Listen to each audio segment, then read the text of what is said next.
Bonsoir mes chers étudiants. Donc aujourd'hui, je vais continuer ce que j'ai déjà commencé, ça fait 2 semaines. Je vais un petit peu avancer en ce qui concerne l'historique de droit des affaires. J'ai déjà fait la remarque durant les 2 séances précédentes que le droit des affaires, c'est une matière qui est récente. Mais le droit commercial, c'est une matière qui a un passé très très long. Donc, nous allons voir le schéma qui va nous permettre de comprendre et d'analyser les 3 périodes qui résument l'historique de droit des affaires. Donc, comme vous voyez dans le schéma, il y a 3 périodes pour résumer l'évolution historique de droit des affaires. La première période, ça concerne la période de l'Antiquité. On a déjà vu cette partie-là durant le premier cours. À cette époque-là, l'époque de l'Antiquité, il y avait des pratiques coutumières qui régissent la matière commerciale ou le domaine commercial.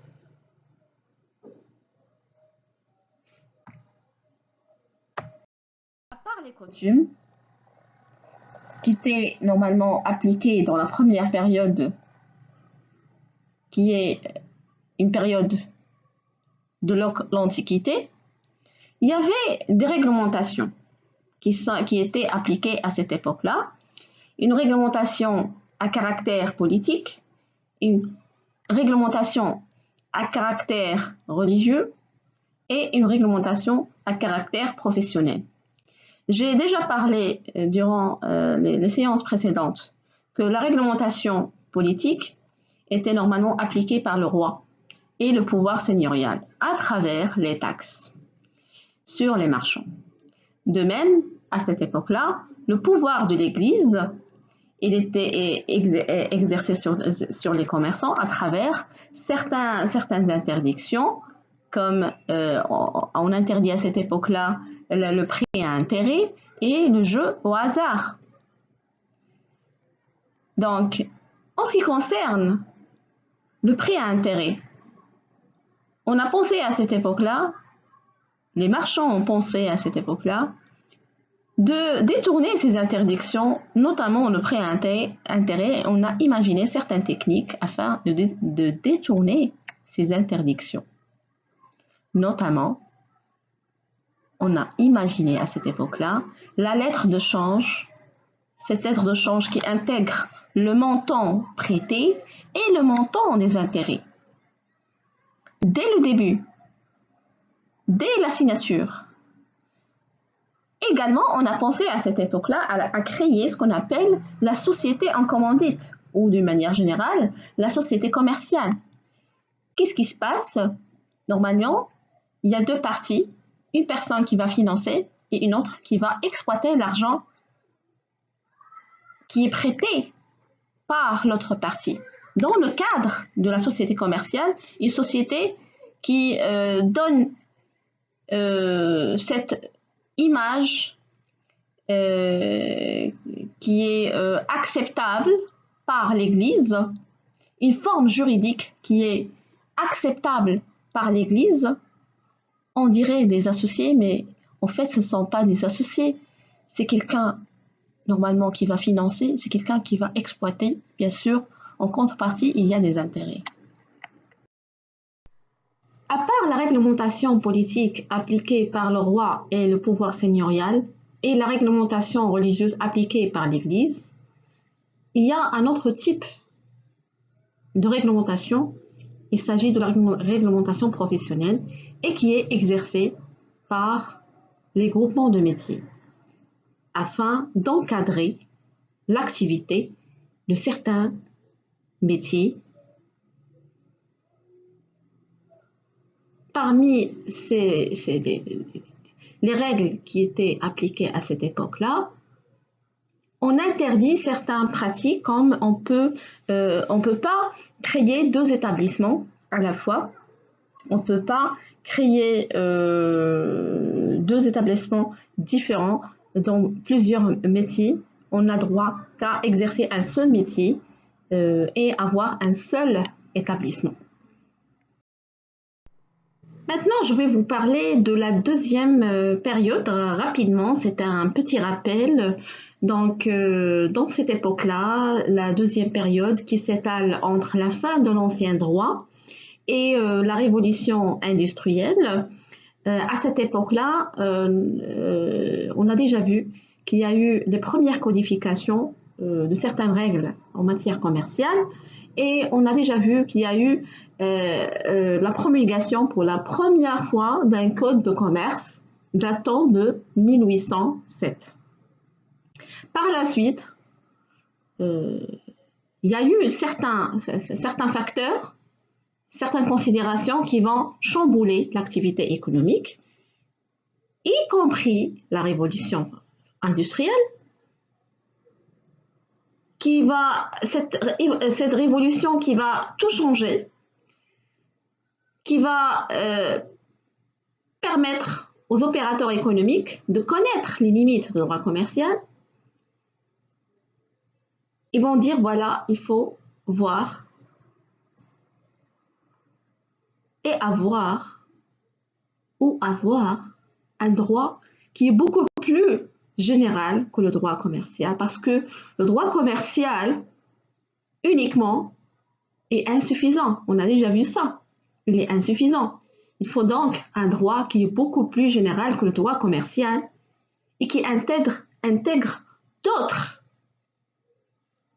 d'autres règles autres qui sont intégrées dans le code de commerce.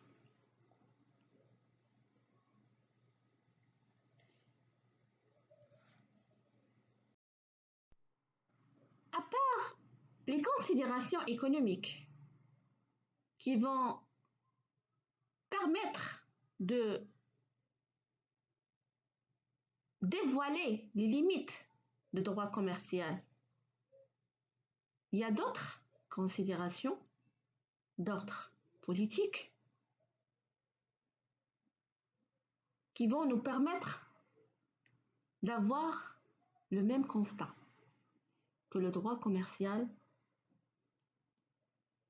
toute seule est insuffisant pour répondre aux attentes des opérateurs économiques. Ces opérateurs ne sont pas toujours des commerçants. Parfois, et sûrement, on va trouver. L'État peut intervenir dans l'économie. Et nous allons voir comment. Via quoi? Via, par exemple, les entreprises publiques et les établissements publics à caractère commercial et industriel. Malheureusement, le droit commercial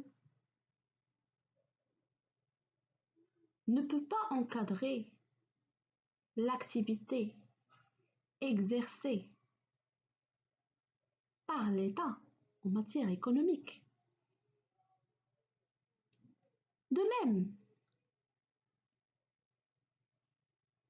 l'État intervenait d'une manière ou une autre pour encadrer l'activité économique à travers, bien sûr, des textes juridiques. Ces textes, bien sûr, ne sont pas intégrés dans le code de commerce, mais quand même, ils s'appliquent dans l'activité dans le domaine économique et qu'il faut prendre en considération.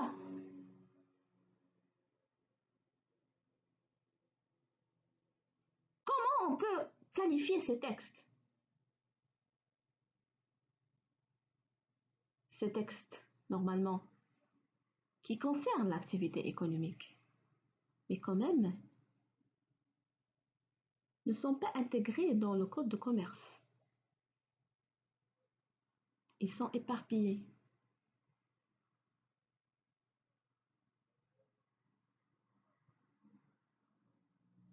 Est-ce que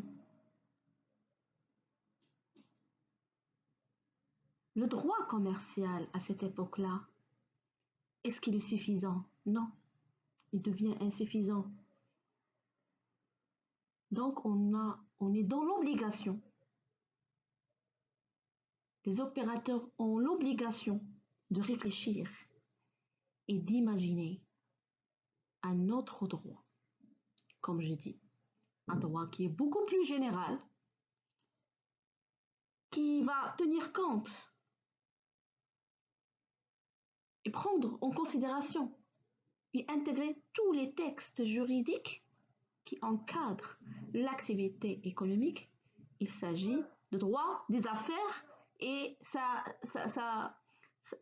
à partir, on peut parler de cette période à partir de 1914.